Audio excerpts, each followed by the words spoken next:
Boa tarde a todos. Agradeço a permanência de todos e espero que permaneçam para ver o prêmio, ver a palestra do Dave ainda, muito importante. Nosso painel teve que fazer um ajuste aqui, mas é um assunto super importante, atual, inovador, e temos grandes especialistas, estudiosos, pessoal de mercado aqui que vai trazer bastante conteúdo e agradeço aqui. Espero que vocês aproveitem esse momento. Então, vamos começar aqui com o Beda. Beda, fica à vontade, tem um microfone. Opa, pessoal. Boa tarde, muito obrigado pelo interesse, por continuar aqui ao final do evento. E hoje eu vou falar de BIM, mas dentro do contexto da construção modular. Tá? Meu nome é Beda, como vocês já sabem, eu sou professor adjunto da PUC do Chile. Então, o que é, primeiro, para começar, como eu sou o primeiro apresentador, eu preferi dar um slide de introdução. O que é construção modular? É um encontro da construção, da indústria da construção e da manufatura. Você tem uma grande possibilidade de automatizar os processos, não só de produção, mas também do processo de engenharia de projeto. E por isso eu vou falar sobre 3 pontos aqui. Eu não vou me aprofundar muito em função do tempo, mas depois, pelas perguntas, a gente pode coordenar qualquer dúvida. Então, eu vou falar de fluxos BIM adaptados à construção modular, uso de design generativo e a aplicação de BIM em combinação com a inteligência artificial para melhorar processos na linha de produção. Então, quando eu falo fluxo BIM adaptado à construção modular, por quê? Então, por exemplo, em um projeto tradicional, você precisa muitas... Ok? Pode voltar, por favor. Então, em um projeto tradicional, você precisa, por exemplo, a quantidade de janelas em todo o projeto, ou talvez por andar. Em construção modular, eu preciso saber quantas janelas eu vou ter em cada módulo, porque cada módulo vai ser fabricado numa linha de produção e eu preciso ter o material certo no local certo. Então, eu preciso não só identificar onde cada elemento está, mas como gerar, por exemplo, uma lista de material específica para isso. Então, por exemplo, isso demora muito tempo. Então, desenvolvendo, e aí eu sempre falo assim, eu não sou desenvolvedor de software. Eu desenvolvo fluxos de trabalho que muitas vezes requerem uma implementação no Dynamo, uma implementação em C#, com VBA e por aí vai. Então, com um fluxo de trabalho entre que eu tenho uma rotina de Dynamo para identificar cada elemento dentro de cada módulo, eu exporto essa informação toda para o Excel, e do Excel eu posso exportar essa informação já toda codificada para o sistema RP e para gerar relatórios de produção, assim como vocês estão vendo nessa janela aqui de baixo. Tá? E para que isso?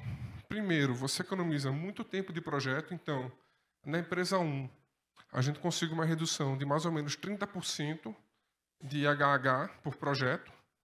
E mais importante para mim não é necessariamente reduzir tempo de projetista, mas aumentar a assertividade da minha informação. Então, na empresa 2, eles mediram entre fazer aquele bom e velho cara crachá, né, entre tabela de Revit e planilha de Excel, quando você importa tudo de uma vez no sistema RP de uma maneira integrada, você tem uma maior assertividade nos quantitativos em 12%.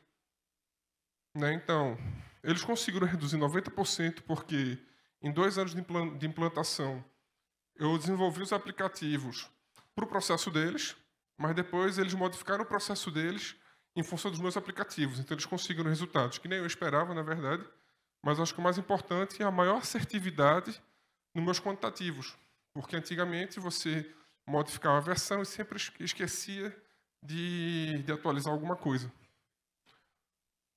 E agora, para passando em outra área, a parte de design generativo. O que é design generativo? É uma nova possibilidade de projeto em que você, ao invés de começar a projetar desenhando, você projeta em função de parâmetros. Então, no caso de vestiários de obra, eu tenho vários normativos, NR18, NR24, corpo de bombeiros, rotas de fuga e por aí vai. E, ao mesmo tempo, nessa empresa, nós temos soluções padronizadas. Então, por exemplo, se você quiser um escritório de obra, ele já tem, eu acho que é a segunda opção ali de cima. Só que o cliente ele sempre quer alguma coisa diferente.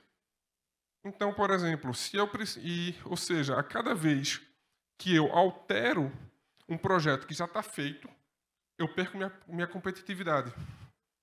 Então, o que é que a gente faz? O que é que a gente propôs? Desenvolver uma solução de design generativo e inteligência artificial, onde você tem os parâmetros. Então, eu quero vestiário de obra, nesse caso são para 500 pessoas, 300 homens, 200 mulheres, em que eu tenho que otimizar 2 fatores.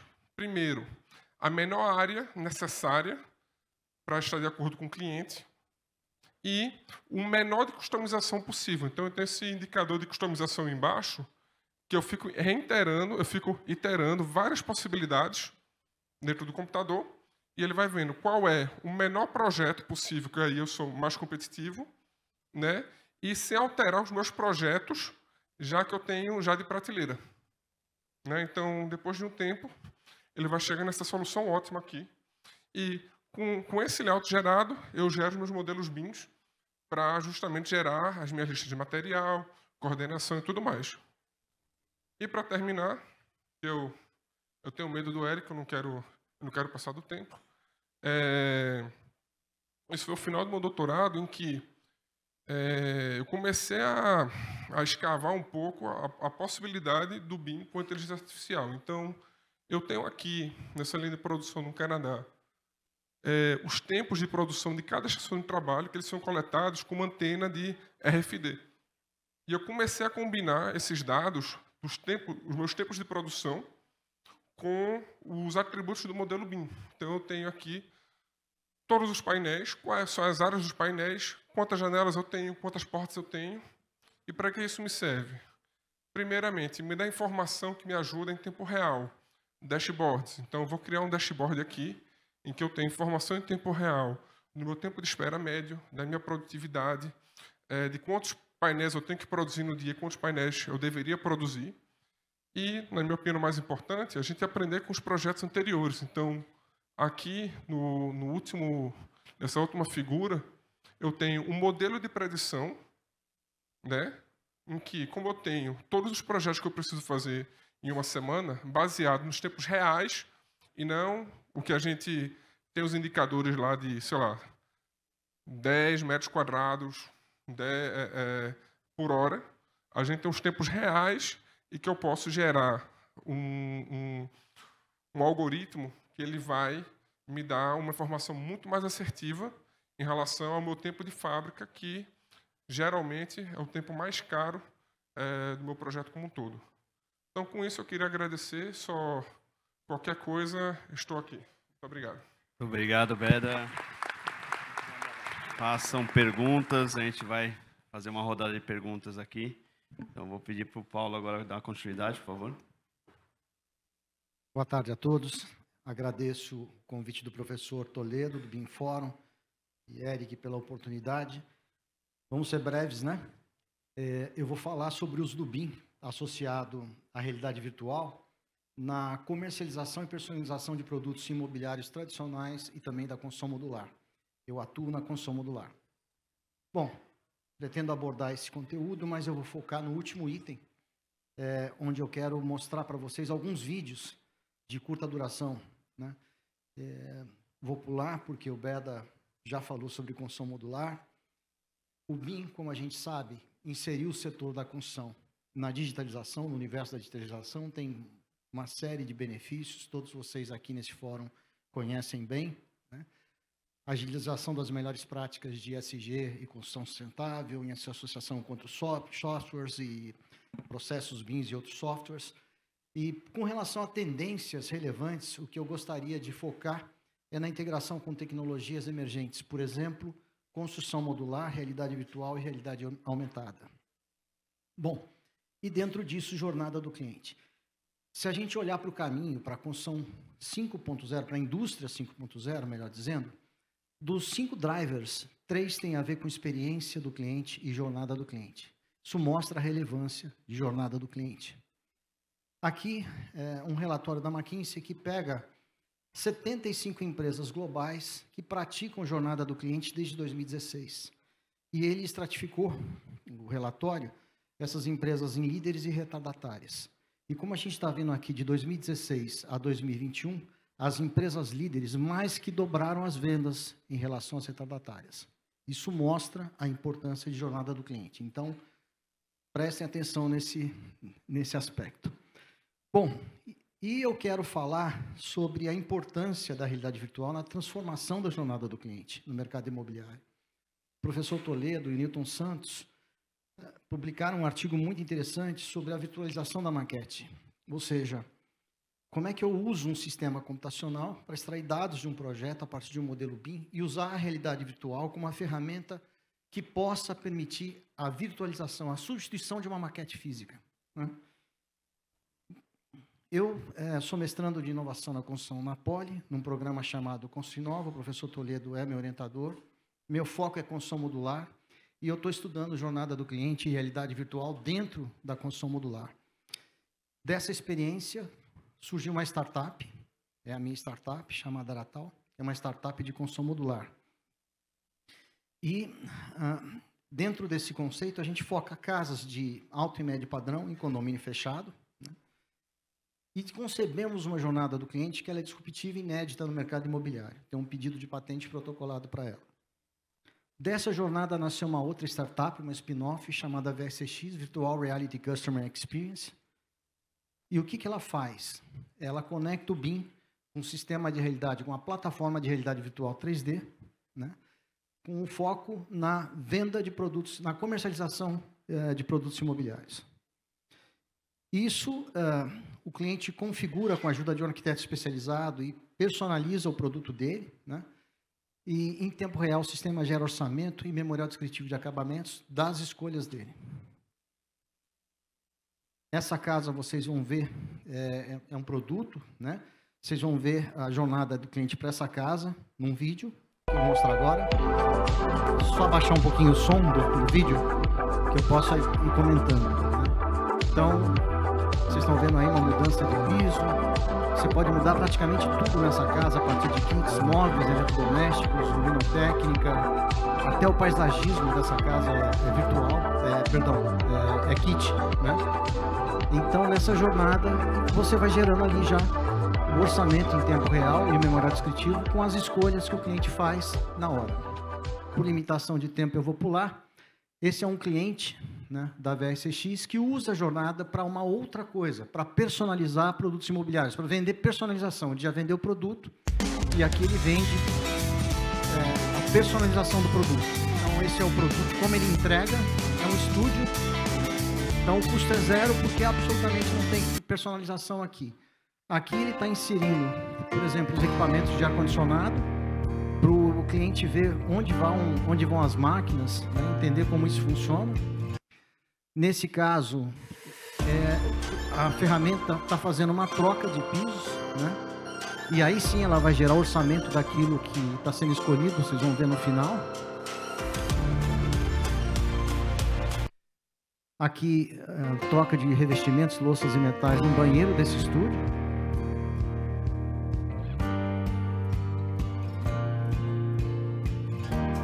Não é um brinquedo, é uma ferramenta, né? Então não tem limitação. E aqui, só para finalizar, vocês vão ver trocada de bancada de pia, louças e metais e a geração do orçamento dessa personalização e do memorial descritivo de acabamentos.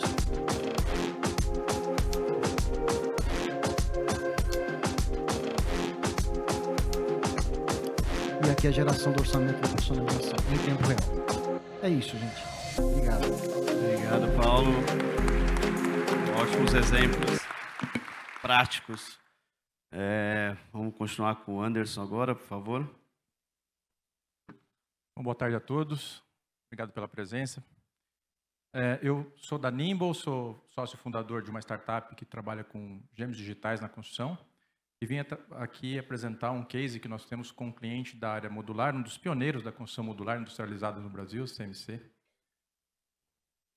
qual foi a dor do cliente, né? Que a gente se deparou e, na verdade, é uma dor, uma das, se não a dor crônica do setor da construção, é que o tempo entre a execução de uma atividade, quer seja no canteiro, quer seja no chão de fábrica, e a disponibilização dessa informação para uma tomada de decisão, ele é bastante excessivo, né? Você precisa de vários filtros, buscar essa informação, ela é muito dispersa, o que gera improdutividade e perda de resultados. Por quê? O processo, uma vez que você fez até mesmo o modelo autoral, né, do módulo, por exemplo, ou da construção, depois que vai para a obra, vai para o canteiro, vai para a produção, ele se torna completamente analógico, né? E aí a gente buscou um conceito, o conceito a gente ouviu falar aqui bastante do Digital Twin, ou do gêmeo digital, cuja definição a gente adotou aqui do Digital Twin Consortium. É uma representação virtual de ativos ou processos do mundo real, sincronizados a uma frequência e fidelidade definidas. Esse termo não é novo, ele foi criado pelo professor Michael Greaves em 2003. Está sendo utilizado agora mais na construção civil agora. Bom, basicamente é o seguinte, a gente ouviu falar, bom, BIM não é Digital Twin, a gente ouviu isso hoje, o professor Rafael Sachs reforçou esse termo. Então, para você criar um modelo que gera dados numa frequência e fidelidade definidas, você precisa tratar dos dados. E aí, tratar dos dados significa ter um processo de aquisição desses dados, de tratamento desses dados, né, sincronização entre os vários elementos que vão consumir esses dados, né, a própria permanência dos dados em banco de dados, para você fazer depois acesso ao histórico, ao timestamp desses dados, a associação entre elementos e dados que estão sendo capturados, visualização e até a predição com base em aprendizado desses dados, né? Então, foi aqui que a gente entrou, né? Então, os visualizadores de BIM já existem, as ferramentas de design autoral também já existem, a gente entrou criando uma plataforma que faz esse trabalho com os dados, tá? Eu vou mostrar na prática como funciona. Bom, pensando aqui num processo tradicional aí de PDCA, a gente atua desde o começo, a gente atuou nesse caso e também no mercado, a gente atua desde o começo, fazendo o modelo de construção, criando o modelo BIM de construção, né? Eu vou explicar um pouco melhor o conceito que a gente usa, disponibilizando a forma de captura dos dados quando o serviço é executado, né? Tanto na fábrica quanto no campo, e disponibilizando esses dados imediatamente após a captura deles para a tomada de decisão, com dashboards, análise, tendências. Para quê? Para que na hora da ação seja mais cedo possível e que aí aumente a produtividade, a qualidade e ajuda na redução dos riscos ligados ao processo, tá? Então, no P, né, no planejar, a gente transforma, então, o modelo BIM tradicional, né, o autoral, em modelo BIM de construção. O que é o modelo BIM de construção? É aquele que contempla não só o planejamento, mas também modos de controle, unidades de controle, forma como você vai construir e vai apontar, inclusive, nível de informação que você precisa para apontar e acompanhar a construção daqueles módulos. Na aquisição dos dados, a gente desenvolveu um aplicativo e cabe dizer o seguinte, a aquisição para o gêmeo digital, a ideia é que seja o mais automatizado possível, né? A gente começou na parte mais básica possível, que é digitalizando o processo de captura. Então, aquele processo de ir na fábrica e fazer relatório, prancheta, Excel e tudo mais, aquilo some quando a gente usa esse tipo de plataforma, vira um processo completamente digital. E uma vez capturado essa informação, ela pode ser capturada tanto para a parte de execução, ou qualidade, algum issue de qualidade, ou até mesmo de medição de serviços.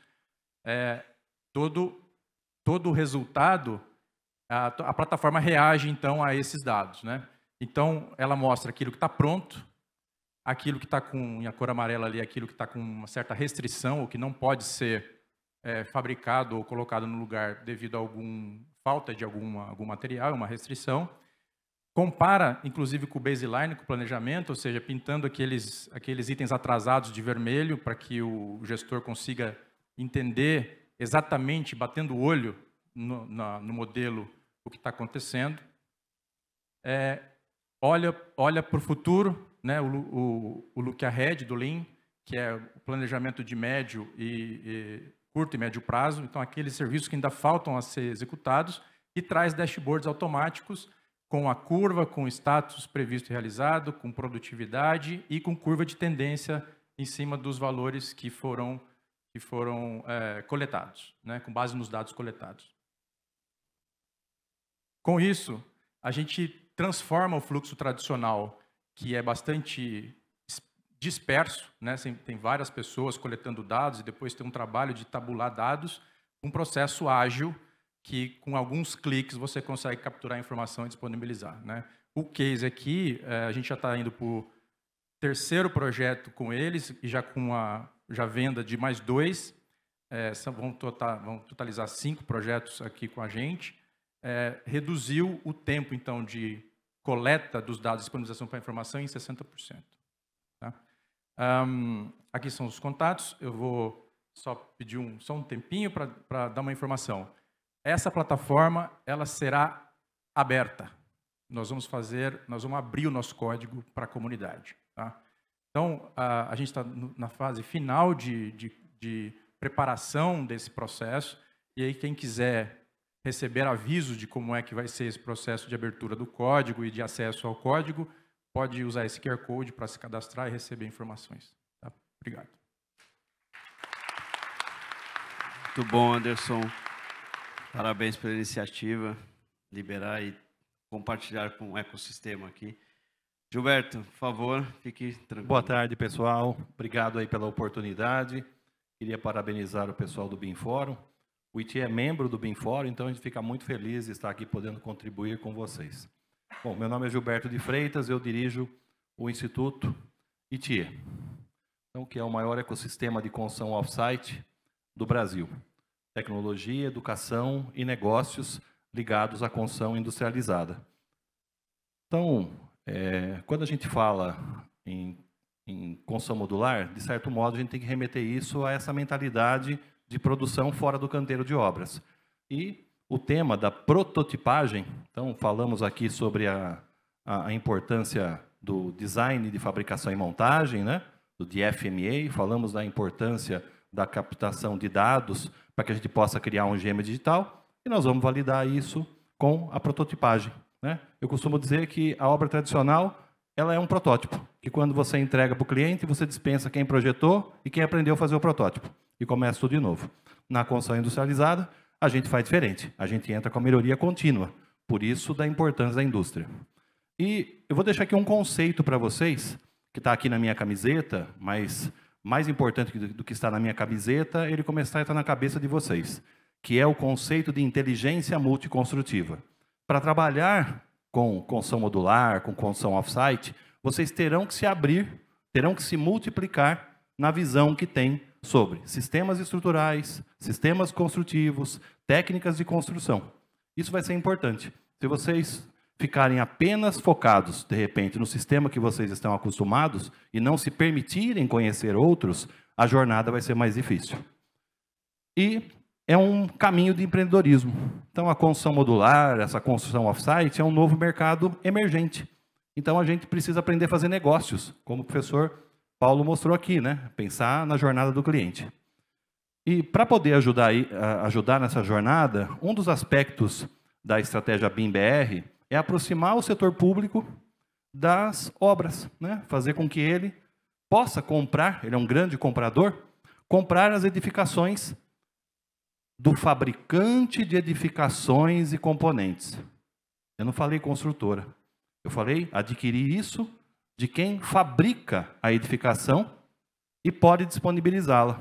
Nós estamos vendo aí já alguns cases e o que aconteceu, infelizmente, no Rio Grande do Sul, vai estimular bastante. Vocês vão começar a ver fábricas que vão entregar edificações.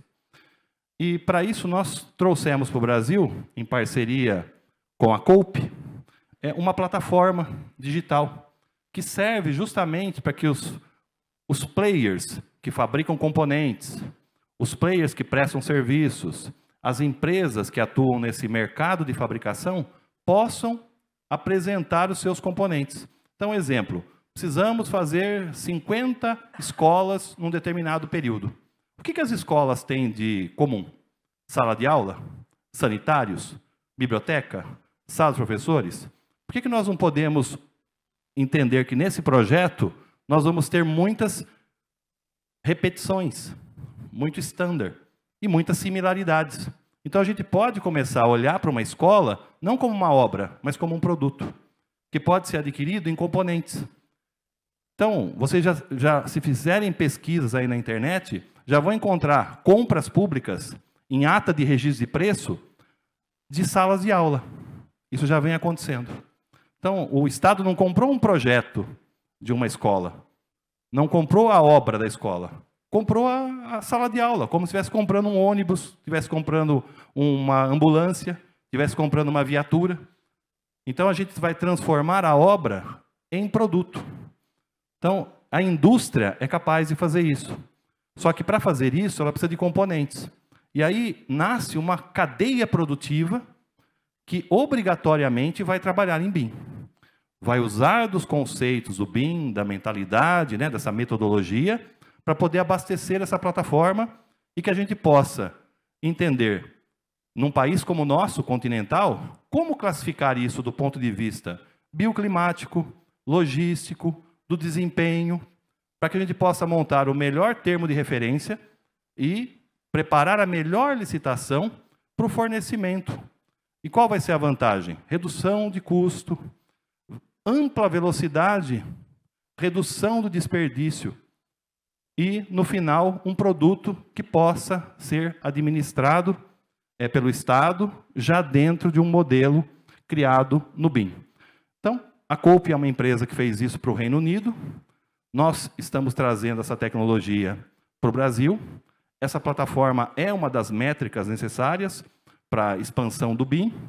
E ela vai, em breve, estar disponível para todos, fabricantes de edificações e todos os players da cadeia produtiva, para que a gente possa ter aí todo um espectro de fornecedores disponíveis. Então, a construção modular nos remete a uma cadeia produtiva muito ampla e que é uma oportunidade para todos vocês nessa grande transformação que a construção civil brasileira está passando e irá ter aí uma grande aceleração nos próximos anos em decorrência de diversas carências e restrições sistêmicas que a construção tradicional vem passando. Então ela vem como um novo mercado de base tecnológica aonde nós deveremos transformar as obras em produtos modernos. Muito obrigado, pessoal. Obrigado, Gilberto. Vou aproveitar aqui para fazer uma pergunta geral. Não tivemos baixa de perguntas, tá? Então, assim, não sei se foram não enviadas ou não baixaram. Então, vou fazer uma pergunta geral para os debatedores aqui. A gente faz na ordem inversa, o Gilberto começa. Pegando um pouco essa citação de novo mercado, nova cadeia produtiva, qual a visão de vocês em cada situação, olhando para a realidade e um futuro promissor aí? E queria saber uma opinião de vocês, por favor, Gilberto. Bom, esse novo mercado, pessoal, é um mercado de base tecnológica. A gente costuma associar tecnologia à TI, à indústria de componentes eletrônicos, e, na verdade, o BIM ele vem já desbravando essa visão digital da construção civil, mas muito vinculado a software e hardware. Mas a construção modular, produzida no ambiente industrial, ela traz para a gente essa mentalidade da indústria. E isso já é um passo gigante e necessário. E essa nova cadeia produtiva, ela agora vai ser extremamente solicitada, porque a construção tradicional está sobre restrições sistêmicas.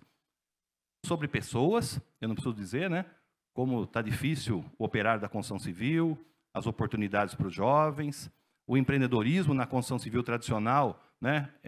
Tem que ter um bom cardiologista ou um psiquiatra para poder trabalhar nisso. Depois nós vemos as questões de tecnologia, como é difícil introduzir a tecnologia no canteiro de obras, ele não é tão receptivo. E, por último, né, a restrição sobre processos. Eu vi muito aqui dos meus colegas mostrarem a importância de controlar processos. E controlar processos no canteiro de obras também é mais difícil. Então, por mais que a gente enxergue a digitalização da construção civil por meios do uso do BIM no canteiro de obras, ele tem suas limitações. Quem projeta em BIM sabe o tamanho esforço que é reunir todas essas informações. E na indústria, a gente pode aplicar a melhoria contínua. Isso vai trazer um repensar para todos nós. Todos nós vamos ter que nos reformatar para esse mundo industrial, mas ele é uma porta aberta, porque ele vai ser um novo paradigma para a construção civil. Muito obrigado. Anderson? Eu acho que foi bastante completa a resposta. Eu complementaria da seguinte maneira: eu acho que a construção civil, ela é todo mundo já sabe, já viu o relatório da McKinsey que fala que a construção civil não inova, né, que tem que fazer aquele processo de industrialização e de inovação. E aí, na minha opinião particular, eu acho que tem 2 drives que a gente está falando aqui hoje que impulsionam, que podem impulsionar a inovação na construção civil e aumento de produtividade e tudo mais. Um deles é a construção off-site, né? Que a gente está falando de modular, construção em módulos, mas é industrializar os componentes da construção de maneira a atingir aquilo que o colega acabou de dizer, né? A questão de restrição de mão de obra, as questões de acesso, enfim. Então, a industrialização ela pode trazer velocidade e mais qualidade para o edifício construído, né? Do outro lado, a gente tem o uso de processos como BIM, e aí uso com combinação com inteligência artificial, com uso de dados, que podem aí potencializar ainda mais o uso da inovação, né? Estimular, na verdade, a inovação na construção civil. Perfeito. Paulo? Bom, as respostas foram bem completas, eu quero abordar um outro aspecto, né? Eu falei aqui sobre a 5ª Revolução Industrial. E não vai ser uma nova Revolução Industrial, na verdade. A indústria 5.0 não vai ser uma nova Revolução Industrial, mas uma harmonização entre homem, máquina, sistemas digitais, BIM, inteligência artificial, etc., etc., né? Então, dentro desse processo, né, vou usar uma palavra que o professor usou agora há pouco, simbiose, tá certo? O nosso caminho é basicamente esse, né? E se a gente não encontrar essa forma nova e moderna de produzir, nós vamos ficar sem ter como produzir. Essa é a grande verdade. Vamos lá. Agora, a minha resposta é um pouco mais difícil, né? Porque o professor já falou muita coisa. Eu vou dividir a resposta em 2 partes. A primeira, do ponto de vista tecnológico, eu vejo, para mim, é uma questão de eficiência. Então, acho que da mesma maneira de BIM, você pode projetar uma obra em BIM ou sem BIM. Agora, é uma questão de eficiência. Você tem umas vantagens, a tecnologia te fornece vantagens competitivas que você não tem com outros métodos tradicionais. Do ponto de vista de mercado de construção industrializada de obra, aí independente se é automático, se não é automático, se é com BIM, se é sem BIM, se é com sensor, se é sem sensor, posso compartilhar uma história pessoal minha. Então, há 11 anos atrás, eu decidi sair, eu sou de Recife, acho que o sotaque já entrega, e eu resolvi ir para o Canadá para estudar construção, eu encontrei um centro de pesquisa focado em construção modular. E o pessoal ficava me perguntando o que é construção modular, para quê? E nesses últimos 10 anos, os últimos 10, 11 anos, eu vejo que o interesse, principalmente nos últimos 5 anos, eu acho que a pandemia acelerou muito esse processo, e um interesse não só do público em geral, quanto do meio público, do meio privado, porque hoje em dia a gente tem um apagão, a mão de obra só cresce, o custo da mão de obra na construção civil, ela cresce e a mão de obra desaparece ao mesmo tempo. A gente tem restrição de material, restrição de cadeia produtiva e tudo isso. Então, tudo isso está convergindo para uma maior industrialização na construção, e aí que eu acho que o mercado evolui.